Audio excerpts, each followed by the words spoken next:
Assalamualaikum warahmatullahi wabarakatuh. Sampurasun.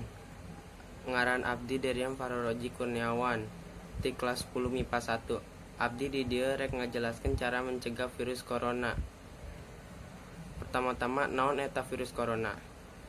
Virus corona nyaeta virus nu disebabkan oleh hewan. Biasana virus ieu memiliki gejala demam, batuk, jeung sesak napas.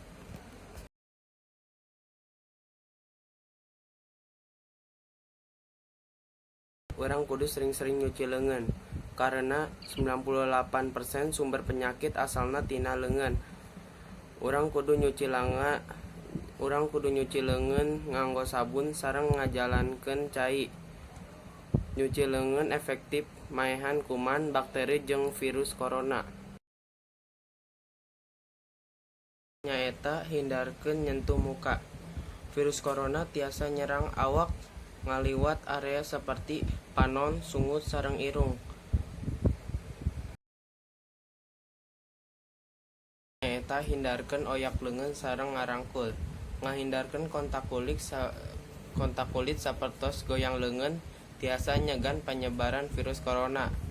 Ngahindarkeun kontak nyaeta cara anu pangsaena pikeun nyeuna.